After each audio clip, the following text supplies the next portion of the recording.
Greetings, welcome to the Pandemic Podcast with me, Dan Astin-Gregory. Tonight's episode, I'm going to dissect the question, what will the next 12 months look like? I was featured on a business podcast this morning called Expert Empires with Nick James, who works with all kinds of different experts, consultants, coaches, people who've got an expertise that they want to take out into the world, where we discussed how the Pandemic Podcast was born and how I built the brand and how we've reached now over 5 million, close to 6 million people on the show, but also explored some of my views that I've been sharing over 200 episodes plus on this show. Nick himself took the time out to watch the entire Lockdowns Summit and shared very positive feedback on the content. But he asked me during the course of the interview, what do I think the next 12 months is going to look like? And that is a big question. And put me on the spot really in terms of what I perceive could happen in the next year. In many ways, it's actually easier to answer the question what the next 10 years could look like, the next decade, based upon some of the trends that we're witnessing.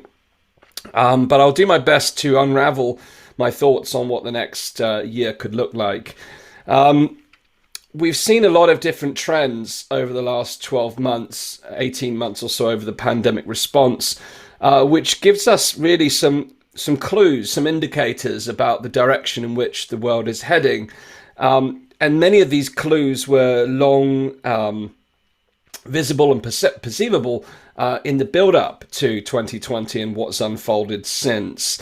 What the crisis that we've witnessed has done, like many crises before, has really brought a number of those trends to a head. It's brought them, it accelerated a number of those trends. So I want to unpack some of those trends as part of this discussion tonight, and then use those trends to kind of elicit where the next 12 months and beyond could go.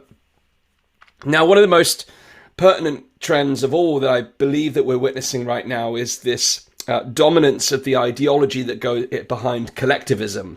That we are, what we've witnessed over the last 12 months and 18 months is the idea that we are looking to protect one another, save lives, save the NHS, in the UK at least.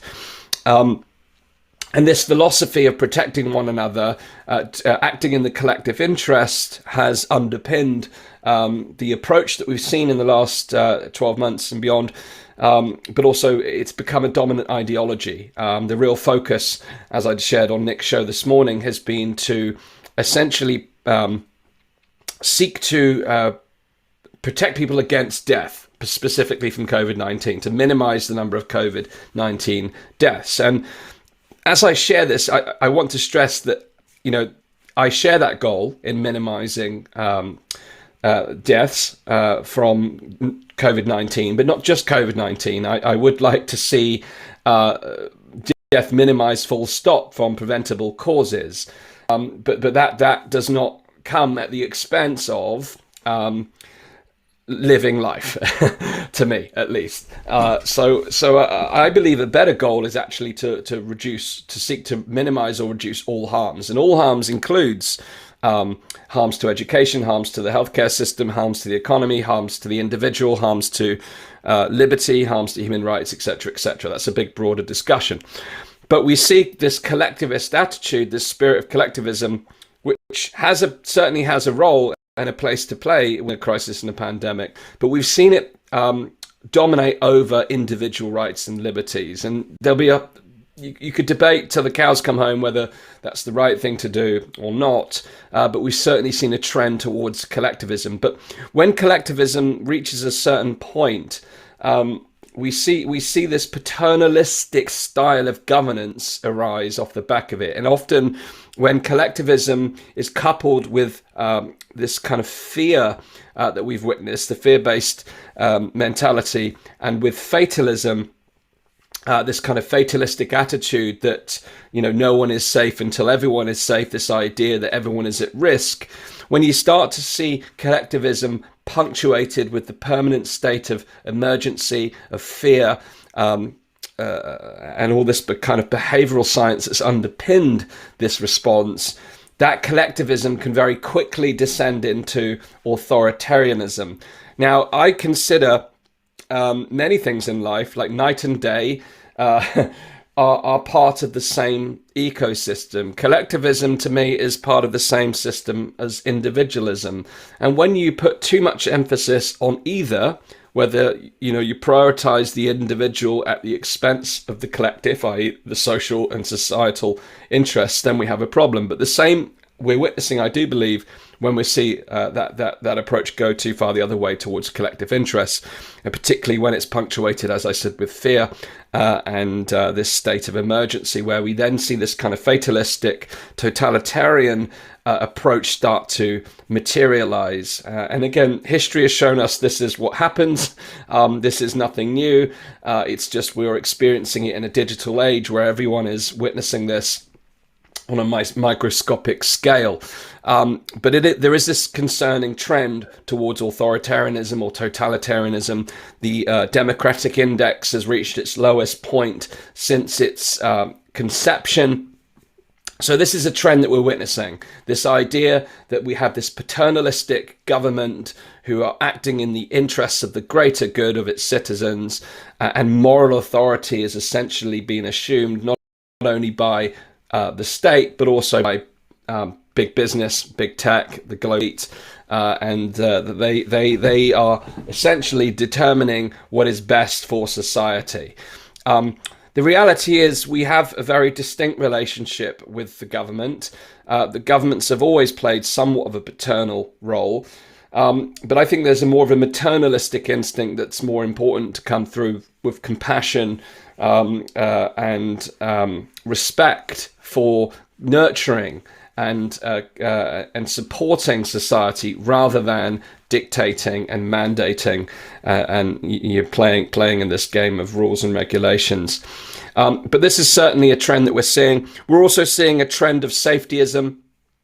Cultural safetyism has been on the rise for many years now, where we're trying to kind of mollycoddle and protect people from risk, protect people from harm. And again, in principle, there's nothing on the surface that is bad with that. But again, when it gets taken beyond reasonable means, we start to get again back into that fear-based fatalistic approach where we're trying to mitigate against all risks at the detriment of rational thought. So we've seen safety on the spectrum of liberty, looking at this as a trade-off. I don't believe it actually is a trade-off, but we've seen it operated in such a way. We've also seen the council culture, censorship versus free speech. We're seeing the erosion of the ability to critically analyze and provide a counter narrative to a dominant ideology or a dominant way of thinking. It's kind of a modern version of the burn the books culture, really, whereby we're seeing digital information not only censored but deplatformed, taken down.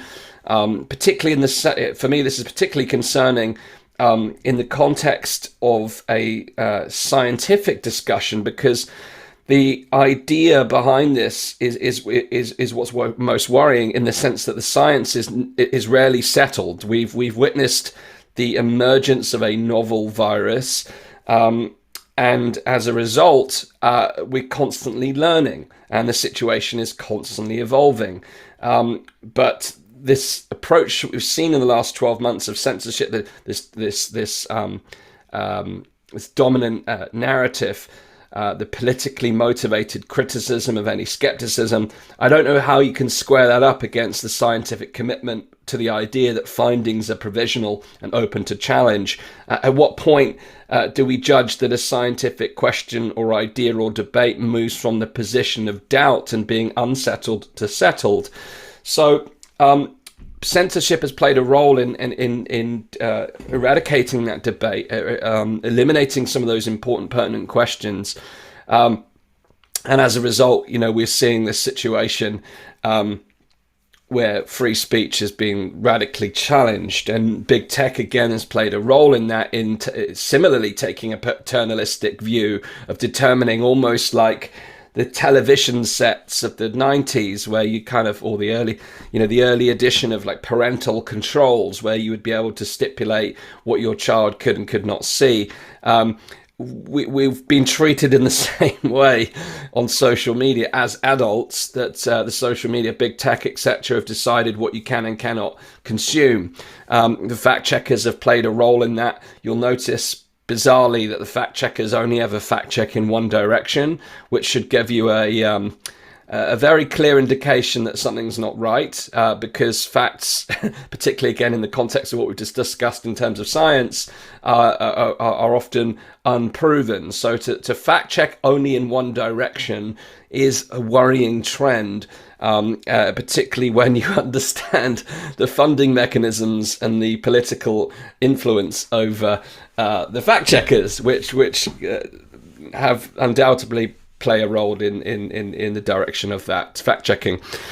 We've also seen this kind of accumulation of central power within governments and other organizations, rather than the decentralized approach where we see power distributed amongst local authorities, for instance, although there is potential for change. We're seeing that in the UK, at least, where regulation is being devolved to local authorities, which in normal times would be a very good move, I believe. But right now it's concerning, because what you have is without central guidance, you get one area, like we see in America, one state following one approach and another state following another, which is fine if you end up in a state or a county which happens to follow a path that's aligned with your particular values, your particular views. But in the absence of that, then I think in this kind of culture that we've witnessed, we're more likely to see that draconian, authoritarian type approach, even on a localized level. We've seen this rise of technocracy over democracy, and the technocratic elite essentially, again, taking a very paternalistic, you see a trend here, right? This paternalistic view that they know best. I read the book People versus Tech by Jamie Bartlett. I strongly encourage any of you to read that or listen to the audiobook. Fascinating exploration of the trends in the digital world, and really exploring the relationship between behavioral science and governments, looking at the relationship between technology and the state, looking at the role of technology in democracy. It's a fascinating exploration, but worrying trends written before the pandemic. But again, they've seen that come to a head, where the technocracy are essentially the ruling class, where the experts decide what is best for individuals in the world and society, and it takes that power away in many ways from governments, where you actually get more influence from big business, from the global elites, etc. There's no conspiracy theory here. It's quite evident to witness, and you just need to take any time to observe how the world has unfolded over the last 10 years as technology has grown at such a rapid rate, to see that you've got companies like Amazon, Google, Facebook, Alphabet behind Google, that now have amassed such power. They are massively, they are monopolies beyond anything we've seen before. The Zuckerbergs and the Bezos, the founders of Google, the names escape me for the moment, but they are the new Rockefellers of the modern world. They are the Murdochs of the modern world. They wield more power, more influence than most governments now, and that's a concerning trend, particularly when you look at politics and the kind of faux democracy that we have. And we've seen the influence of the Cambridge Analyticas of the world.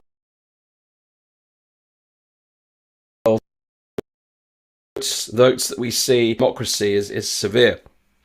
So we've seen this. We've also seen this tribalistic approach in the last 12 months, a bit like we saw with Brexit in the United Kingdom, divide and conquer.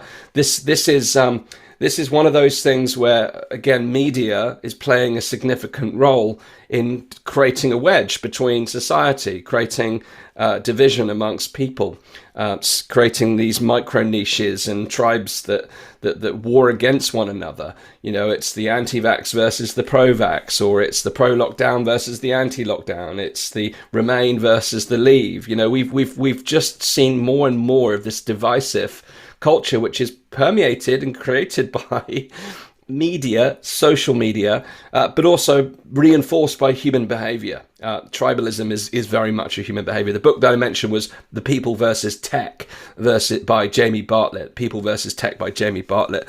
A very, very powerful book.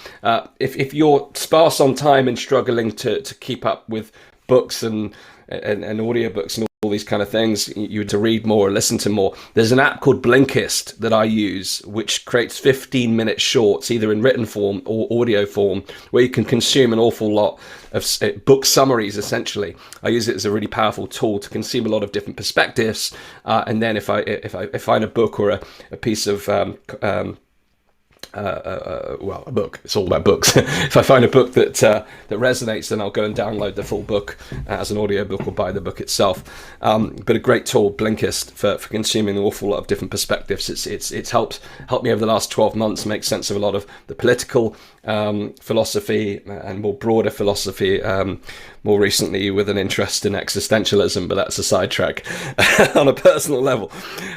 So we've seen polarization and polemic versus, more unity and connection and open science, open debate. We've seen dictates and mandates instead of guidelines. We've seen this monopoly, these rising monopolies within big business versus the kind of free market competition. But similarly with that, we're also seeing criticism of capitalism as we know it. Capitalism has been made the scapegoat for a lot of the problems facing the world. And even things like capitalism are an interesting discussion, and I could talk about that for a long period of time, particularly as someone who's come from an entrepreneurial background, can see the flaws, can see the problems, but can also see the benefits. Certainly, some level of change is required. We can't live in a world where profit is the primary motive. Profit is in itself an interesting. What level of profits are acceptable?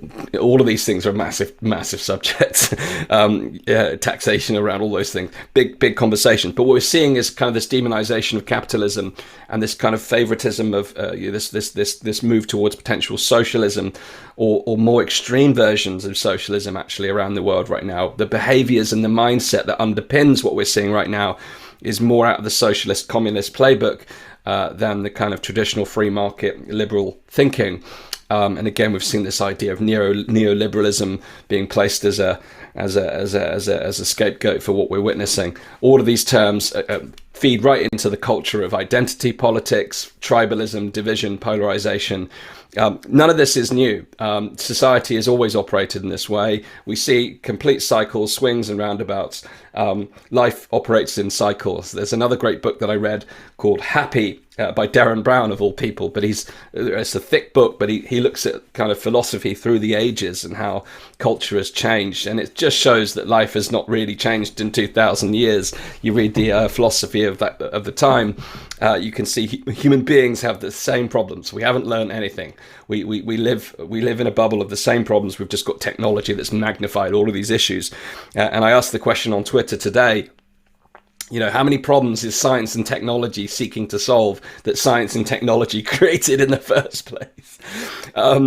It's a really interesting point, which leads into the point around the fourth industrial revolution that we're seeing now, this kind of digitization of the world, this track and trace culture, this with the development of AI, machine learning, deep learning, robotics, facial recognition, all of these tools. Now, a lot of these technologies have really interesting, positive potential, but they also come with caution.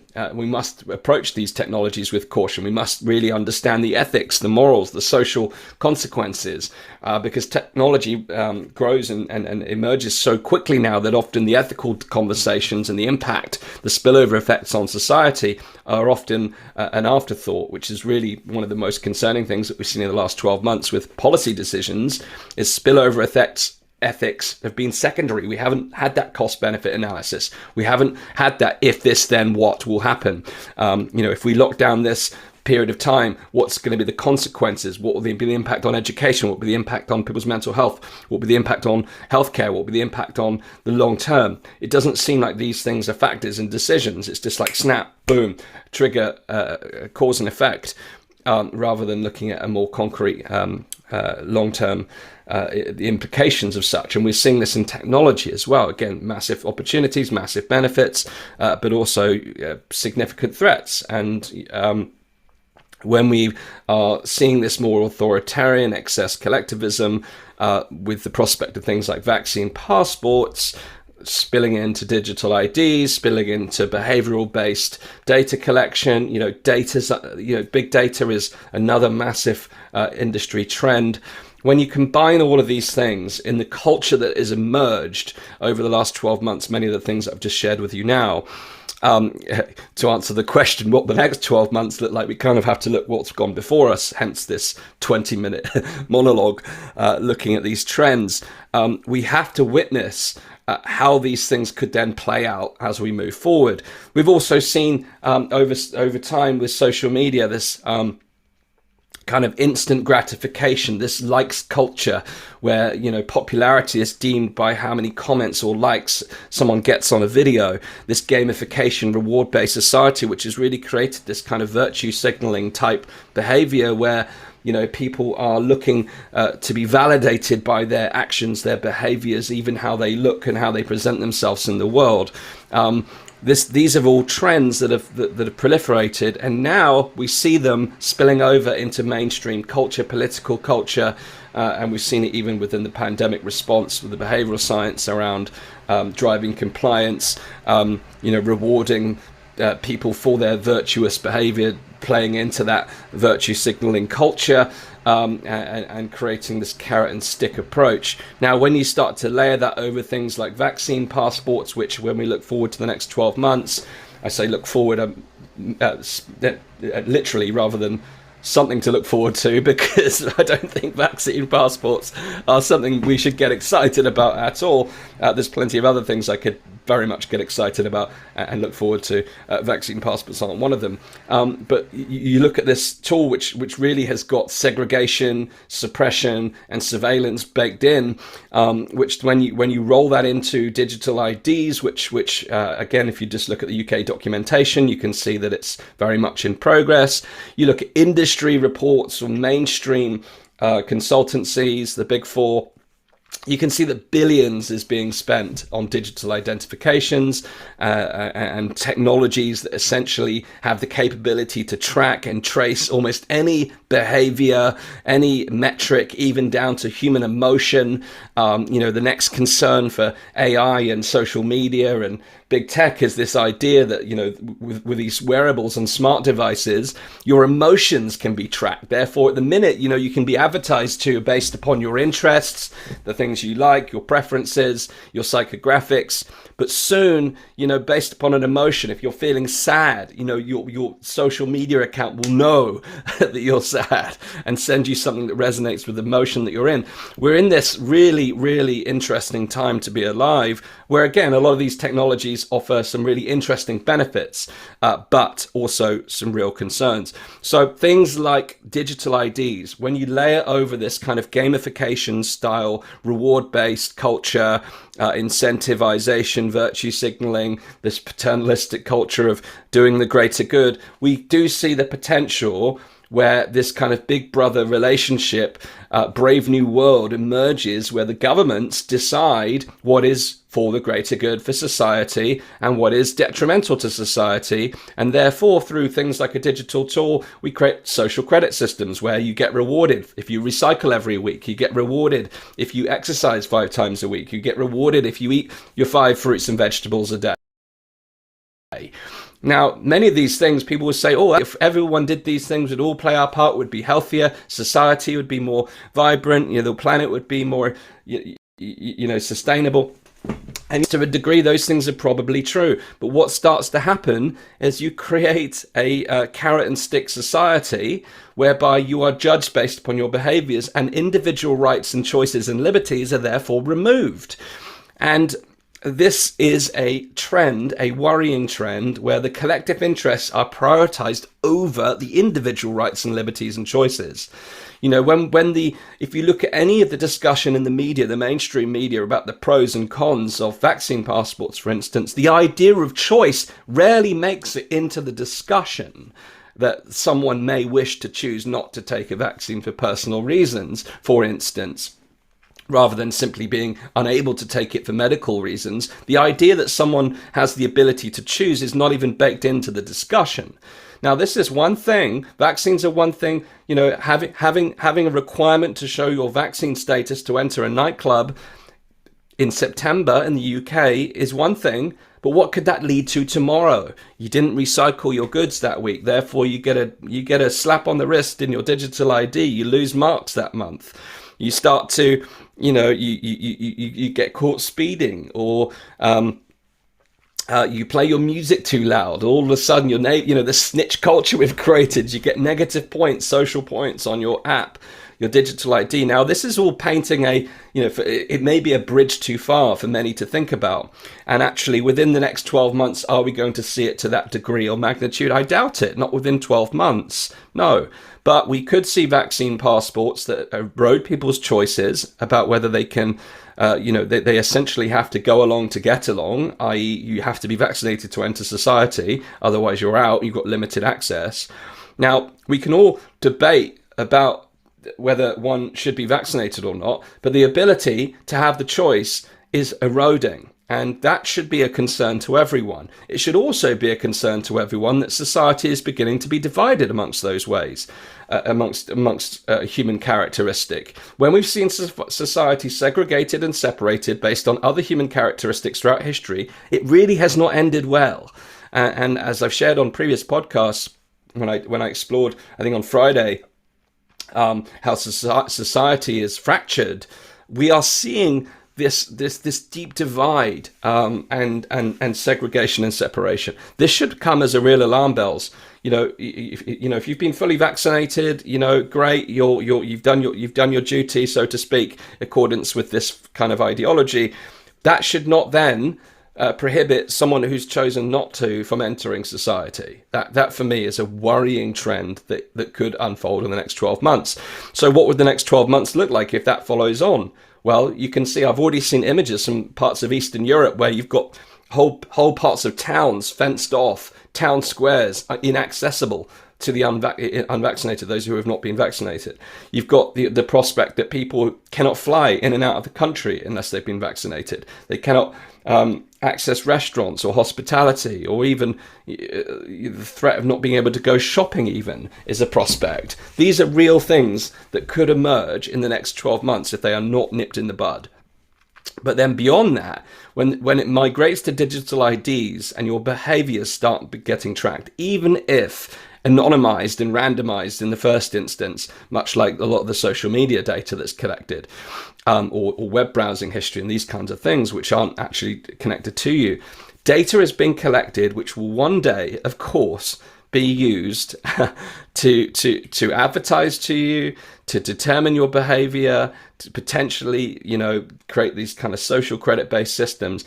So over the next 12 months and beyond, I truly, based upon the social trends that we're seeing in the next decade, this idea of smart cities where, it's access and control, digital IDs, your behaviors are tracked, your health status is tracked, your access to society is based upon these things. The excess safetyism, any form of illness will maybe remove your personal access to society for a period of time until you recover. And again, people start to normalize this idea that, well, actually, wouldn't it be better if people took time off to recover?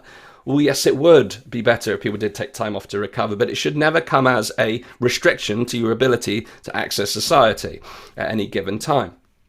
But this is the trajectory that we're on.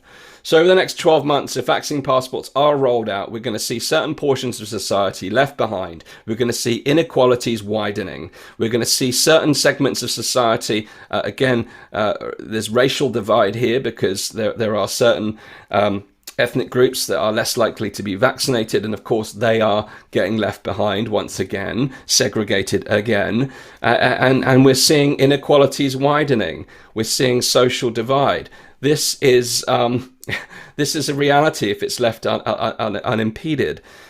Now, we've seen in the last few weeks, Australia, New Zealand go into lockdowns. New Zealand went into lockdown. They've got a 3-day at least lockdown for one case. National lockdown for one case. Now, if we had one case on my street, we could probably say, oh, all right, mate, stay home for a bit until you've recovered. Have you seen anyone in the last few days? Yes or no? Well, we can ask them potentially to look out if they've had any symptoms. Would we need to lock down the rest of Bristol? Would we need to lock down the rest of the city? No. Would we need to lock down the rest of the country? No. Locking down the entire country of New Zealand because of one case for 3 days, but then justifying that as a normal behaviour, it's become normalised. So these type of mandates have become not only normalised, they've become moralised.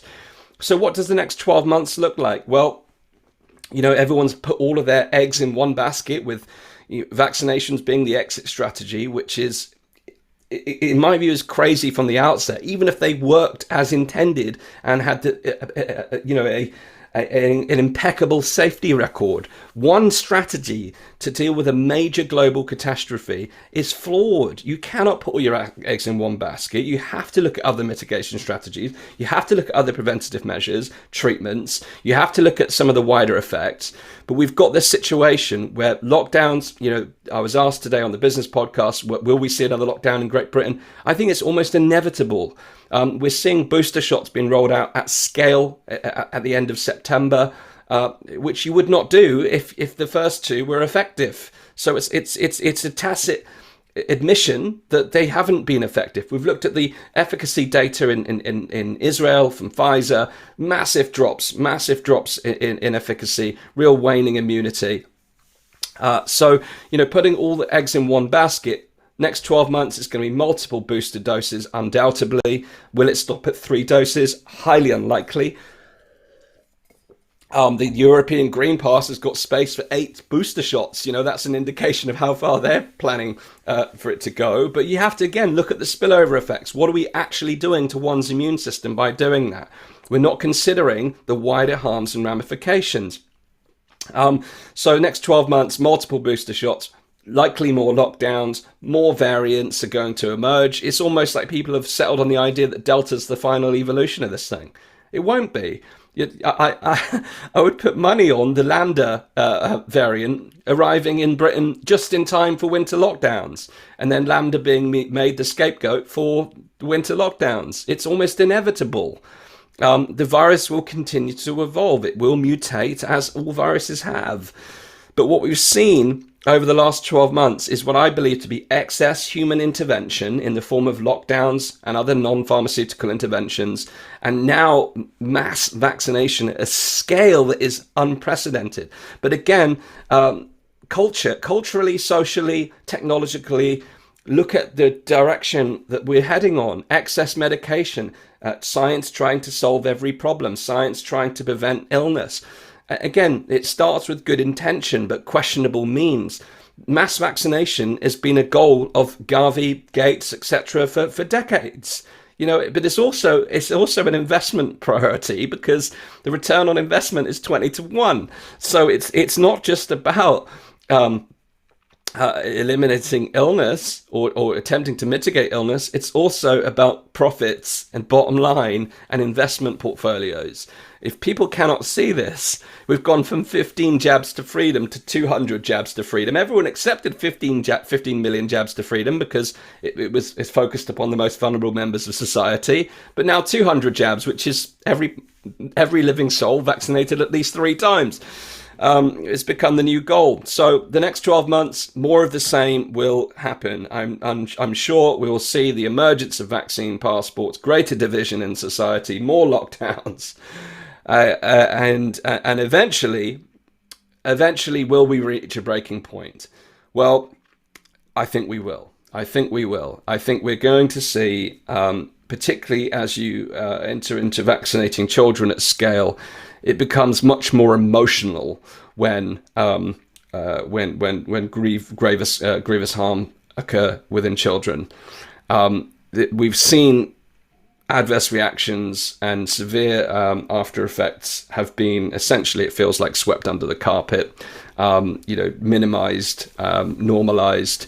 But the reality is there will come a point where such harms will occur or could occur that parents won't take that anymore and society won't take it anymore. I'm speculating, but why should we wait for that to happen. But unfortunately, even with the broader trends that I've outlined today, I genuinely see as I mentioned, started to say, in 10 years' time, smart cities that are all accessed and controlled by your mobile phone, all behaviors are determined, good or bad, you're rewarded through your digital IDs. Big cities are smart cities. You have to swipe your digital credentials to get in and out of the cities. The rural areas will be very different. They'll be more agricultural, more rural. I can see this highly technocratic, highly technological, evolved cities where people are actually encouraged to come and live in the cities, incentivized to live in the cities, so that the rural areas can be redeveloped to support the climate. And again, there's always good intentions around supporting the world that we live in, but we will create. I think what we will see is that within 10 years is a very much behavior tracked, facial recognition society where every move is watched, tracked, and traced, every data point and initially you'll probably see positive change in society. We'll probably see less illness initially, probably see positive markers for the environment, but what will start to happen is the spillover effects will start to occur, where people will start to get sick from over medication. People will start to descend into poverty because we've created this technocratic system where the economy is essentially dominated by select few companies, and those who have the privilege of founding them or being involved in them. And the gap between the rich and the poor will grow, the middle class will erode, and eventually there'll be essentially a civil uprising, and almost the swing will happen again. We'll go from this collectivist thing back to the individualist thing again, and it will all be about freedom and liberty and free market economy. Capitalism will be back in full swing. We'll just keep swinging around. We'll just keep going cycle to cycle. But it almost feels like we have to be pushed to the edges for that swing to come back. It's just when that swing will occur. I think all that's happened in the last 12 months is the acceleration of these trends, and I think that will continue for the next decade. But many positive things will happen as well as negative things. But personally, the fourth industrial revolution does not paint an ideal picture of the world. It creates a dystopian reality, where man and machines are blended. I use humankind figuratively, and again, there is benefits for health that will come from integrating technology with the human body in terms of treating severe illness and disease. People have to wear glasses. That's a form of it's technically a form of transhumanism to wear glasses. It's a human performance enhancement, but there are limits to where that ethically should go. So, in summary, I haven't painted a very beautiful picture, but I think that this fourth industrial revolution, really, where I would like to see it go personally, as someone who's a technologist, I spent most of 2019 traveling the UK, university by university. I went to about 40 different universities, teaching the students the principles of innovation in order to how they can use creativity to solve world problems, how they can use creativity to develop solutions to issues that we're facing in the world. But I shared the message of ethics and morals in what they do. So I'm very much on the side of innovation. I'm a technologist, but I'm advocating for the first de-industrial revolution, because I think science and technology is got caught up in solving problems that science and technology has created itself.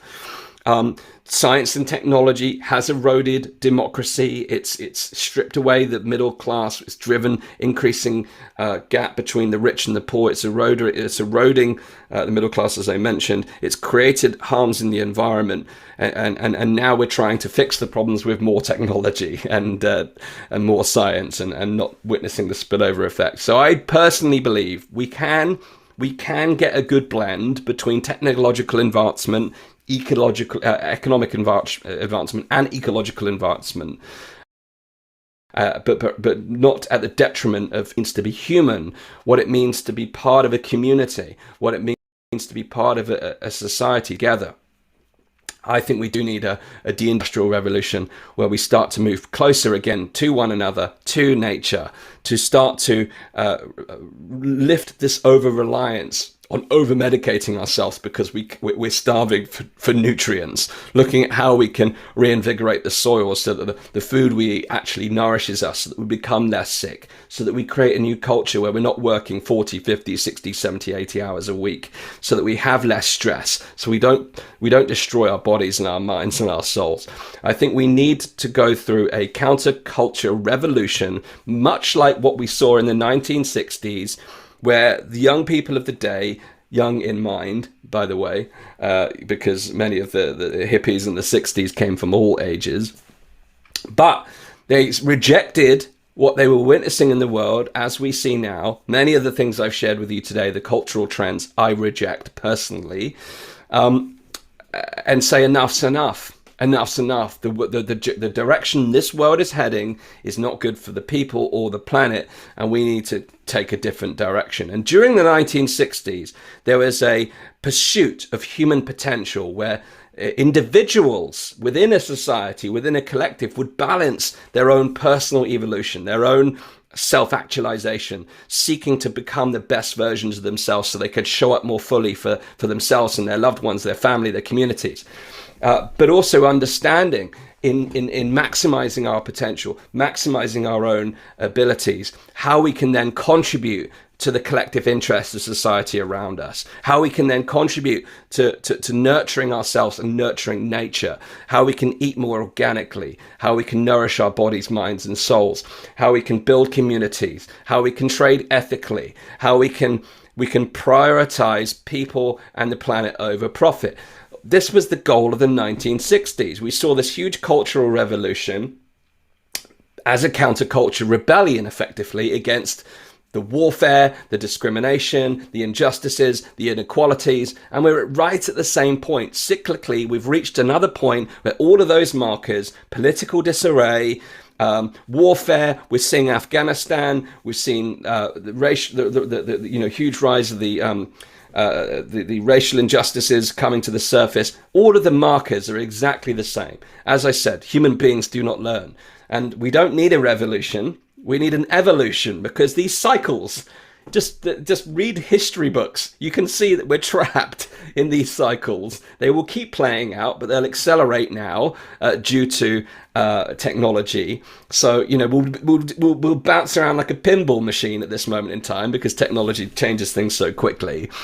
But I do believe we need a conscious evolution where we actually take a moment to take a breath, and like I really should in this broadcast, having not stopped for over 45 minutes, and say, let's come back to ourselves. Let's come back to nature. Let's come back to the soul. Let's come to the communities amongst one another and say, enough is enough. Enough is enough. We cannot live in a culture that prioritizes the good of the society over the good of the individual. We have to get the balance. We can't live in a world that prioritizes safetyism and fatalism and fear over abundance, love and compassion. We can't prioritize a society where all the power flows to central institutions and single companies and monopolies emerge. We have to look at how we can paint a better, broader, more exciting, more free, more natural version of the world that we're walking into. This technocratic vision of this technology-based, expertise-led society has benefits. There's things that we can draw from. But my goodness, we do need to come back to ourselves. We need to find ourselves. People are placing their faith in a vaccine, which is fine if they're afraid. But what they are really looking for is the inner sense of security and safety. They're looking for their human needs to be met from things outside themselves because they're lost on the inside. We need to help people to find themselves, to find the inner conviction or authenticity, to become the fullest version of oneself, so that we can contribute more fully to our own lives and the lives of people around us, so that we can make the world a better place. But we can start to reprioritize human nature, humanity, nature, and soul and love and compassion and emotion, because we've reached this point of authoritarian command and control, excess masculine energy. It's dark masculinity holding on, because equality is found, equality rightly has been on the, we've been on this journey of equality, and it feels like this dark masculine energy is trying to hold on. It's time to find that balance, to intertwine the negative, the masculine and the feminine, the nurturing elements, the love, the compassion, and bring that back to society so that we can become loving creatures that will say no, a heartbeat to the idea of your family being separated because someone cannot or will not be vaccinated. What kind of planet, what kind of society do we want where we're shutting people out and saying, no, you don't have a choice? Come on. Where are we heading? Where are we heading? It's down to us, really, to look ourselves in the eyes, in the mirror, and say, what world do we want to create? What direction do we want to go? And what part can we play? And I truly believe this now, after 12 to 18 months of a tirade of what is really torture and abuse, really, what we've gone through, it's time to say enough is enough. Let's bring back love, nurturing, compassion, and find a way to lift each other up so that people can become empowered, because in the state of fear, people become disempowered. And people now more than ever need to become empowered. Empowered in altering the trajectory of their own lives, but also altering the trajectory of society as we know it. And we can only do that when people feel fully vibrant, fully alive, fully integrated, fully authentic, fully capable, fully in their potential, so that they show up as their best selves. And that's the individual element. It's becoming the best self. And by becoming the best version of ourselves, we create a ripple effect in the communities and the societies around us. But I think it's time to restore a desire to become to bring humanity back to what we're seeing, to bring nature back. This is what we need. It's not bringing it back, it's bringing it forward. It's starting to bring the future that we want to see into the present moment, because the present moment is all we have.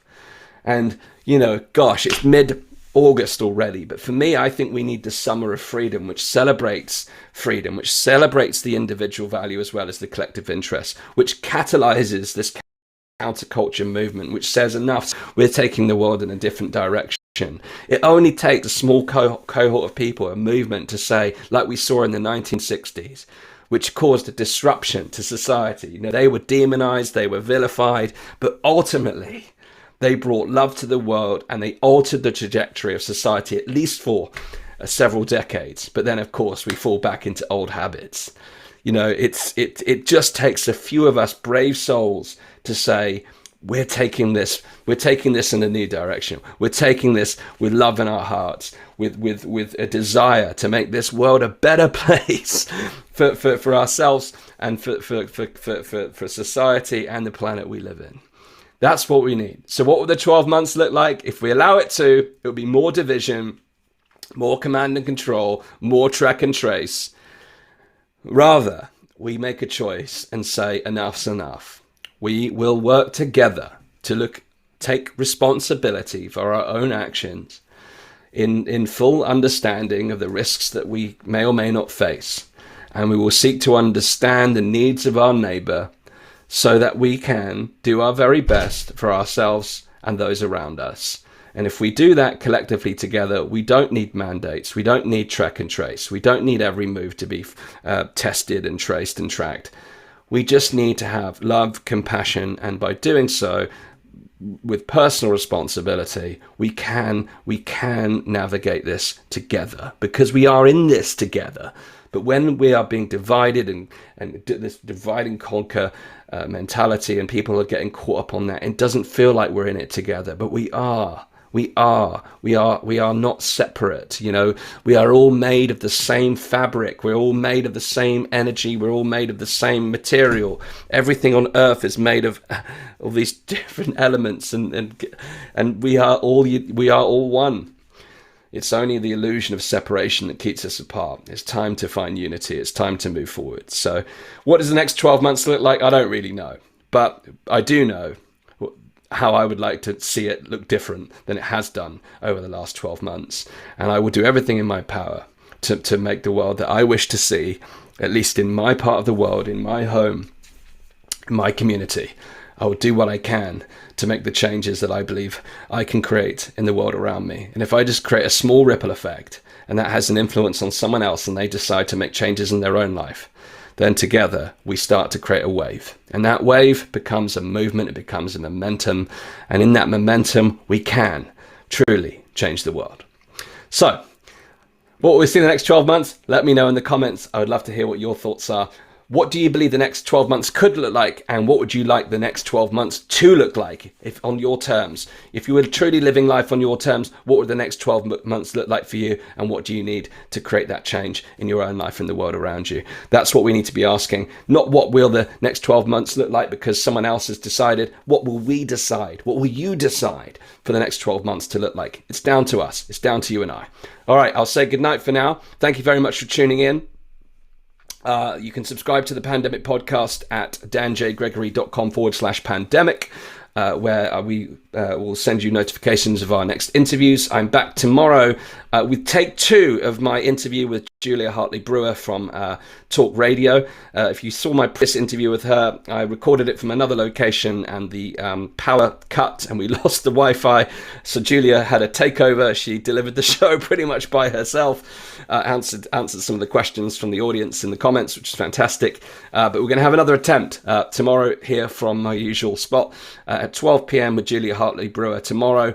And the final broadcast on Friday will cover the story that was put out in the Times from the Times investigation on Sunday around the Chinese influence over the World Health Organization. We'll touch on that with more to be said on the speaking of change in the world, the changes we'll need to see in the World Health Organization and what a truly what a truly transformational central health organization could look like.